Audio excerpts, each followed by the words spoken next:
കൂട്ടിവച്ചിട്ട് ബോധ്യമില്ല, കാര്യമില്ല എന്ന് പഠിപ്പിക്കുന്ന ജീവിതാനുഭവത്തിൽ കൂടിയാ നമ്മളെല്ലാം കടന്നു പോകുന്നത്. പണ്ടത്തെ കാലഘട്ടത്തില് നാൽക്കാലികൾ കയറാതിരിക്കാൻ നമ്മളെല്ലാം വേലി കെട്ടി സംരക്ഷിച്ച നമ്മുടെ സമ്പത്തും വസ്തുവും വകയും. സമ്പത്തായി കഴിഞ്ഞപ്പോൾ ഇരുകാലികളായ ഞാനും നിങ്ങളും എല്ലാം കയറാതിരിക്കാൻ നമ്മൾ എന്തോ കെട്ടി? മതില് കെട്ടി. മതിലിന്റെ അർത്ഥം എന്താണ്? മതി, ഇതിലെയുള്ള നിന്റെ വരവെന്ന അർത്ഥം. വാതിൽ വെക്കുമ്പോഴെന്തോ വാ എന്റെ സഹോദര ഇതിലേക്ക് എന്നുള്ളതുമാ. അങ്ങനെയെങ്കിൽ ഓർക്കേണ്ട കാര്യം, ആധുനിക കാലഘട്ടത്തിൽ 18-ാമത്തെ വയസ്സിൽ വീടിനെ രക്ഷിക്കാൻ, സഹോദരങ്ങളെ രക്ഷിക്കാൻ, മക്കൾക്ക് വേണ്ടി അന്യ സംസ്ഥാനങ്ങളിലും വിദേശത്തും പോയ സമ്പത്ത് നേടി തിരിച്ചു വന്ന മനുഷ്യൻ അപ്പോഴോർത്തു സമ്പത്തായി കഴിയുമ്പോൾ ഒന്ന് കഴിക്കാമെന്നോർത്തു. പക്ഷെ സമ്പത്തായി കഴിഞ്ഞപ്പോൾ കയ്യിൽ പണമുണ്ട്, പക്ഷെ കഴിക്കാൻ യോഗമില്ല. മനസ്സിലാക്കുന്നു എന്താണെന്നറിയാമോ? എൻ്റെ ഉൾപ്പെടെ 40-49 വയസ്സായി കേട്ടോ. ഒരു 1/4 ഗ്ലാസ് അല്ലെങ്കിൽ 1/4 സ്പൂൺ പഞ്ചാരയിട്ട് കുടിക്കാനുള്ള സ്വാതന്ത്ര്യം, ഇഷ്ടം ഇവിടെ ഇരിക്കുന്ന ഭൂരിഭാഗം പേർക്കും ഇല്ല. മനസ്സിലാകുന്നു? കയ്യിൽ പണമുണ്ട്, ഇഷ്ടമുള്ള ആഹാരം ഇഷ്ടം പോലെ കഴിക്കാൻ പറ്റുന്നില്ല. ഇതിനേക്കാളും വലിയ ദയനീയ അവസ്ഥയുണ്ടോ? ഓടിയതെല്ലാം എന്തിനായിരുന്നു? ഒരു പിടിച്ചോറിനായിരുന്നു. ഓടിയതെല്ലാം എന്തിനായിരുന്നു? ഒരു നേരത്തെ ആഹാരത്തിനായിരുന്നു. കഴിക്കുന്നതിനപ്പുറമായ സമ്പത്ത് വന്നുകൂടുമ്പോഴോർക്കണം അത് അധികപ്പെട്ടാണ്. രണ്ടാമത് നമ്മളെല്ലാം ഓടിയത് മക്കൾക്ക് വേണ്ടിയിട്ടായിരുന്നല്ലോ. എല്ലാത്തിനെയും യൂറോപ്പിലും UK-ലും എല്ലാം നമ്മൾ അങ്ങ് കയറി വിടുകയല്ലേ. നാളെ എൻ്റെയും ജീവിതത്തിൽ അങ്ങനെയാകാം. പക്ഷെ ഇവിടെ ഇരിക്കുന്ന ഭൂരിഭാഗം, അറിവിൽപ്പെട്ട ഭൂരിഭാഗം മാതാപിതാക്കളെ സ്വന്തം അപ്പൻ അമ്മ ഒന്ന് മരിച്ചിട്ട് വിറ്റിട്ട് പോകാനിരിക്കുന്ന എത്രയോ വസ്തുവും വകയും ഭവനവും ആർക്ക് വേണ്ടിയിട്ടായിരുന്നു? ആർക്ക് വേണ്ടിയിട്ടായിരുന്നു? മക്കൾക്ക് വേണ്ടിയിട്ടായിരുന്നു.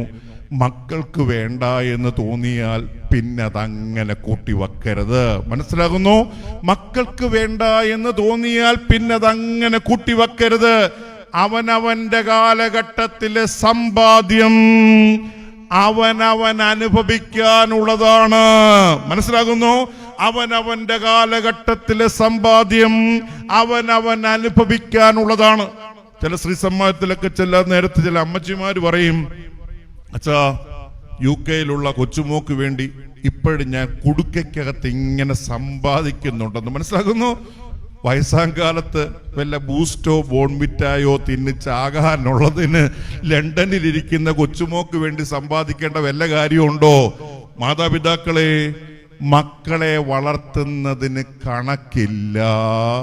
പക്ഷെ തിരിച്ച് മക്കൾ തരുന്നതിന് എന്തുണ്ട്? ഉറക്കെ പറ, കണക്കുണ്ട്. മക്കളെ വളർത്തുന്നതിനൊന്നും കണക്കില്ല. വാരിക്കോരി നമ്മൾ അങ്ങനെ കൊടുക്കുകയല്ലേ. തിരിച്ച് മക്കളുടെ ചെലവിലൊന്ന് കഴിഞ്ഞു നോക്കിയേ. ഒരു പാരസെറ്റമോളിന് പോലും ആര് കണക്ക് പറയും? മക്കള് കണക്ക് പറയും. ഇനി ഓർക്കേണ്ട കാര്യമുണ്ട്, 5-6 മക്കളുണ്ടെങ്കിൽ ഞാനും നിങ്ങളും വാർദ്ധക്യമാകുമ്പോഴുണ്ടല്ലോ, അവസാനം ഒരുത്തന്റെ തലയിൽ ഈ 2 ട്രോഫിയും ഇരിക്കും. മനസ്സിലാകുന്നു? അവസാനം ഏതെങ്കിലും ഒരുത്തന്റെ തലയിൽ ഈ 2 ട്രോഫി നമ്മൾ കൊണ്ടുവെക്കും. ആരുടെ തലയിൽ നമ്മൾ ഈ 2 ട്രോഫിയും കൊണ്ടുവച്ചോ, പിന്നെ ആ വഴിക്ക് ഒരു മക്കളും പോകത്തില്ല. എനിക്കറിയാവുന്ന എത്രയോ മക്കളുണ്ടെന്നറിയാമോ?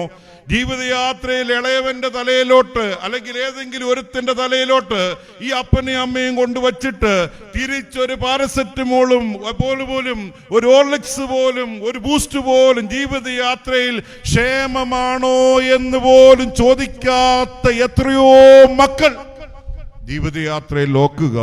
കൂട്ടിവെച്ചിട്ടൊരു കാര്യവുമില്ല എന്ന് പഠിപ്പിച്ചതാണല്ലോ ഒരു കൊറോണയുടെ ജീവിതാനുഭവം. എനിക്കറിയാവുന്ന ഒരു മനുഷ്യനുണ്ട്, 3 കോടി രൂപയോളം അന്യസംസ്ഥാനത്തുള്ള ഒരു ഫ്ലാറ്റ് വിട്ടിട്ട് നേടിയിട്ട് അതെവിടാ കൊണ്ടിട്ടതെന്ന് പോലും പറയാൻ പറ്റാതെ അങ്ങനെ മരിച്ചുപോയ ഒരു മനുഷ്യൻ. അവസാനം ഈ മനുഷ്യൻ മരിച്ചു കഴിയുമ്പോൾ കൊറോണ വന്നു. ഭാര്യയുടെ മക്കളിൽ നിന്നും അല്ലെങ്കിൽ ചുറ്റുവട്ടങ്ങളിൽ നിന്നവരിൽ നിന്ന് അവസാനം ഒരു സ്നേഹചുംബനം പോലും കിട്ടാതെ കടന്നുപോയ പല മാതാപിതാക്കളുമുണ്ട്. നമ്മൾ ഓർക്കണം, ഒരു പകർച്ചവ്യാധി പിടിച്ചാലുണ്ടല്ലോ, എത്ര സമ്പന്നനായാലും ഒരു ഉമ്മ പോലും, ഒരു അന്ത്യചുംബനം പോലും കിട്ടത്തില്ല. കൂട്ടിവെച്ചിട്ട് ഒരു കാര്യവുമില്ല. അധികമാകുന്നത് മറ്റുള്ളവന്റെ മുമ്പിൽ ചില ദൈവമാകാനായിട്ട് പറ്റണം. ഞാൻ പലപ്പോഴും ഓർക്കാറുണ്ട്, ഈ ഉച്ച സമയത്ത് നമ്മൾ ഇങ്ങനെ ചില ഹോട്ടലിന്റെ മുമ്പിൽ കൂടിയൊക്കെ യാത്ര ചെയ്യുമ്പോഴുണ്ടല്ലോ, ഈ ബോർഡ് ഇങ്ങനെ വെൽക്കം ബോർഡ് കാണിക്കുമല്ലോ. ചില മനുഷ്യന്മാർ ഇങ്ങനെ വെൽക്കം ബോർഡ് കാണിക്കും. ഞാൻ പലപ്പോഴും ഓർക്കാറുണ്ട്, ദൈവമേ, അങ്ങനൊരവസ്ഥ എനിക്കും ഉണ്ടാകാമായിരുന്നു. ഇനി ട്രാഫിക്കിലേക്ക് നമ്മൾ ചെല്ലുമ്പോഴുണ്ടല്ലോ, ചിലപ്പോൾ രാജസ്ഥാനികളാകാം, വടക്കേ ഇന്ത്യക്കാര് പലരും വിമർശിക്കപ്പെടാറുണ്ട്. നമ്മുടെ കാറിന്റെ മുമ്പിൽ വന്ന് ഇങ്ങനെ ഡോറയിൽ തട്ടിയിട്ട് ചില പൊടിക്കുഞ്ഞുങ്ങളുമായിട്ട് വന്ന് ഇങ്ങനെ യാചിക്കുമല്ലോ.